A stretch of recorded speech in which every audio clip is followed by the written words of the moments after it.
toi whātala whātulu tātua tunu ure whaopopongo tala whau mai Sāmoa o se mai ele whaafonga. Ao lata atu le ka le sia e whakasai lan whontanga tele ile nei tausanga ilona taunu unga, ile vai aso le nei o loo whaanga solo.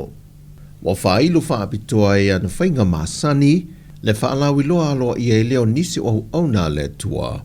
Wa malo lo pensione mai le tele o tausanga o ngā rurua e tautua le ka le sia mana ngā luenga. O le sunga le whawhenga inga ia elda au whanga whaafia mawala i vao, ma le whaletua ia sina, whapea foi ma le sunga ia kua te mane o le tui, ma le whaletua ia whale sau. O i la tau ia o tele tausanga o ngā rurua i Wellington i New Zealand, se i vanga na ai le sunga le whaifi auto ina ia o whanga, o ia leo lia mai le fontele le nei fo i tausanga, e na wafe moe le whainga malanga, e le tausanga le nei le masina o mati. O le sunga ia elda au whanga ma le whaletua ia sina, sa ngā rurua le ka le sia Cannons Creek, ai o lana sunga fo o se toia ina mo le pule ngā Wellington i mātū,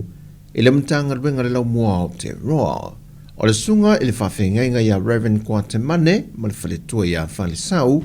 o lo ngā rurua le ka le sia whakasai ke te se mane pori rua. Tele le sao le foi au ona le tua, e le au onanga le si fonga le lau mua, e ala i le whawhanga ina peo le soi whanga whaaleanga ngā le au whafonga, ma pa anga mai moa le nei le tio.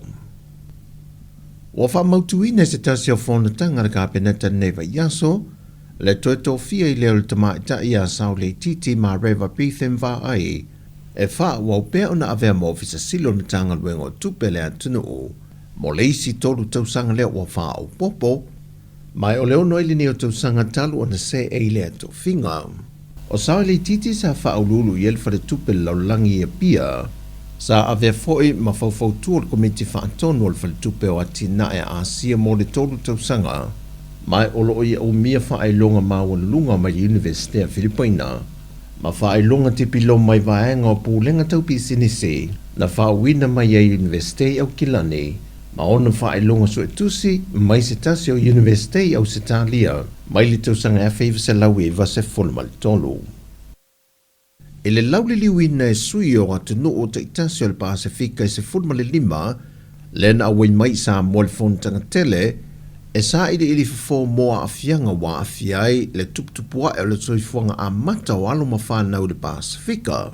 E ala i whaafita auli ia wa whaafisanga e teimile nei, ma watula i mai e le telo sori ngā tula fono, ma wale au sia e nisi o alo mawhanau moe mitinga, o mea alofa matale ni o loia i la tawanga i atu le lato lumanai. Whailoa le fionga le minista o tupe, lauti muia a fōwele se va ai o se tasi leo sui o lo tātu o tenu i lea fōntanga. E le mātango fio fina ngalo wha alia le telo sui mai atu no, wa mai au fausia la tautu la fono ma wha avai wha ata atitia, e pui pui ai alo ma whanau, ai o nesi fo o atu no, ua lewa o na mata. O le tāu o le nei fo i fōntanga i a Sāmoa.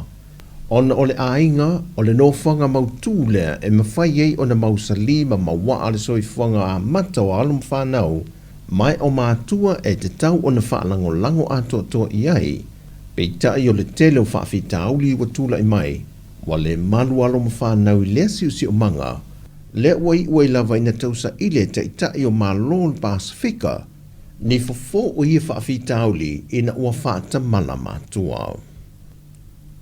O lo whaanga sola se porkala mele a inga folau le po le va o le ngā walofa, e nisi o a onga a fio anga mai tu malo, e pe ona whaatino i nei le vaiaso nei le a onga sale i moa, le utu a lii, le au waa matua nai, a whenga ma lie ma whale ula. O le aunga le wha moe moe ma le porkala me ina ia o au ina i whana wa onga, e le whaata wai na o le tausia leo le siu manga e ala i ngā te whale,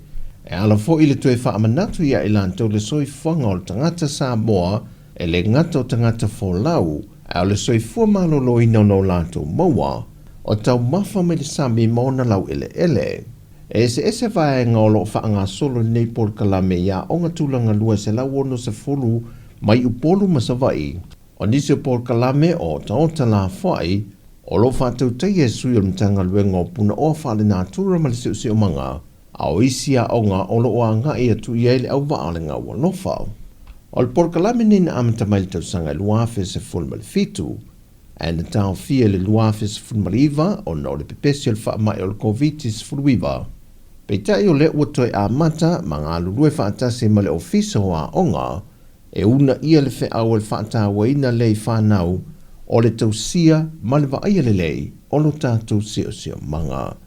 O tala fowia mai Sāmoa man mi tele ni yaso sio tātou tano whaasoi fuia.